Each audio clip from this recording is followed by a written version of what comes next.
So welcome everyone.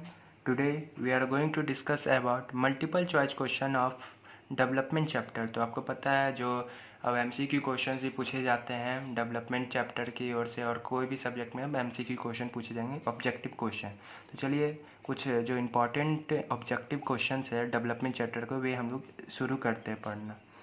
तो which of the following network countries has been better performance in terms of human development in than India. तो किस country का जो human development है, human development के मामले में वे इंडिया से बेहतर है। तो जो श्रीलंका देश है ना, वे ह्यूमन डेवलपमेंट के मामले से भारत से बेहतर है। तो श्रीलंका ह्यूमन डेवलपमेंट के मामले में भारत से बेहतर है।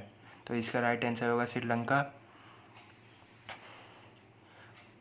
पर capital income is also known as marginal income, average income, income distribution parameter, none of the above. तो इसका आंसर होगा एवरेज इनकम। एवरेज इनकम क्यों? तो जो आप जानते हैं जो पर कैपिटल इनकम होता है उसका फॉर्मूला होता है national income by total population in the country, और जो एवरेज का भी जब फॉर्मूला होता है वो यही होता है national income by total population in the country. So the पर कैपिटल इनकम को ही हम लोग एवरेज इनकम कहते हैं। तो आप इसमें कंफ्यूज नहीं हो जाएगा। पर कैपिटल इनकम को हम लोग क्या बोलते हैं? एवरेज इनकम बोलते हैं, क्योंकि दोनों का फॉर्मूला सेम होता है, इसीलिए हम लोग पर कैपिटल इनकम को एवरेज इनकम बोलते हैं। ये कंफ्यूज करने के लिए पूछा जाता है। So what is the full form of the UNDP? तो जो आप बुक पढ़ रहे होंगे तो आपको पता चल गया होगा UNDP का फुल फॉर्म क्या है और UNDP का कहाँ यूज होता है। तो UNDP जो है, जो वर्ल्ड बैंक जो क्राइटेरिया यूज किया था विभिन्न देशों को बांटने के लिए, जो हम लोग इनकम से वे बांटा था वर्ल्ड बैंक की, जिस देश का इनकम इतना से ज़्यादा होगा वे देश अनडेवलप कंट्री कहलाएगा, और जिसका इससे ज़्यादा होगा वे डेवलप कंट्री कहलाएगा। तो वो इतना सक्सेसफुल नहीं हुआ था। तो आपको पता होगा फुल फॉर्म ऑफ UNDP क्या होता है। The full form of UNDP is united national development programme. तो फुल फॉर्म ऑफ UNDP क्या होगा? United national development programme. I hope you can understand. और जो आपको नहीं याद आता है तो आप उसे नोट कर लीजिए कीजिए, ताकि आप भुलाइएगा नहीं वापस। So the number of deaths of the children less than 1 year or age per 1000 live births refers to। तो आपको डिफिनेशन याद होगा कि जितने बच्चे 1 साल से पहले उम्र से पहले मर जाते हैं 1000 बच्चों में से, उसे हम लोग इन्फिनेटेड मोटिलिटी रेट कहते हैं। तो जो अगर आपसे कोई इन्फिनेटेड मोटिलिटी रेट का डिफिनेशन पूछते हैं तो यही होगा the number of deaths of the children less than 1 year of age पर 1000 live births refers as a infant mortality rate. उसको हम लोग क्या बोलते हैं? इन्फिनेटेड मोटिलिटी रेट बोलते हैं। आई hope you can understand.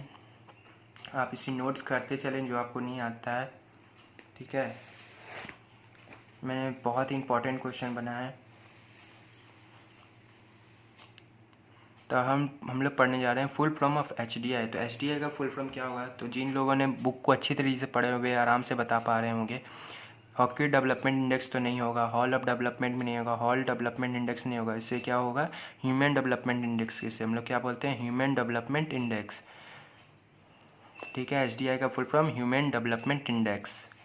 BMI क्या था? Body mass index of a fit person. तो body mass index fit person का क्या होता है? तो बॉडी मास इंडेक्स आखिर होता क्या था? बॉडी मास इंडेक्स होता है wait of a person in a KG. तो जो जिसका हम लोग BMI निकालते हैं उससे पहले हम लोग वेट ले लेते हैं। ये एक्टिविटी का क्वेश्चन है। जो BMI है वो एक्टिविटी का क्वेश्चन है। ये एक्टिविटी में दिया हुआ BMI आखिर कहते किसे हैं? BMI is equals to body mass index हम लोग किसे बोलते हैं? Weight of a person in a kg by height in metres into height in metres का स्क्वायर करके। तो जो बॉडी मास इंडेक्स जो फिट पर्सन का होता है वो 18.5 से लेकर 24.9 के बीच होता है। ये इंडेक्स क्वेश्चन है।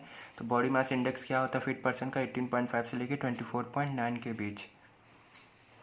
7th क्वेश्चन की तरफ। BMI of a under weight person. तो BMI क्या होता है एक अंडर वेट पर्सन का? तो BMI अंडर वेट पर्सन का 18.5 से कम होता है। तो BMI of under weight person is less than 18.5।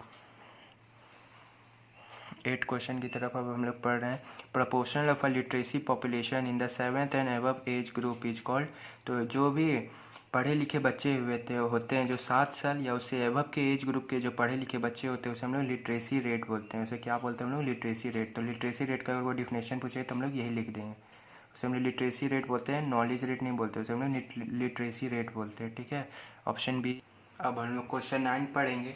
Which age group of children is included for calculating the net attendance ratio. तो नेट अटेंडेंस रेशियो को calculate करने के लिए हम लोग किस एज ग्रुप का लेते हैं नेट अटेंडेंस रेशियो कैलकुलेट करने के लिए। जो 14 से 15 साल के बीच बच्चे जो स्कूल जाते हैं और वे किस क्लास में जाते हैं उस रेशियो को हम लोग क्या बोलते हैं, नेट अटेंडेंस रेशियो। उस रेशियो को हम लोग क्या बोलते हैं, नेट अटेंडेंस रेशियो। तो नेट अटेंडेंस रेशियो किस एज ग्रुप का निकलता है, 14 से 15 साल के बीच के बच्चों का जो स्कूल जाते हैं उन्हीं का नेट अटेंडेंस रेशियो निकलता है। तो नेट अटेंडेंस रेशियो किस एज ग्रुप का कैलकुलेट किया जाता है, 14 से 15 साल के बीच।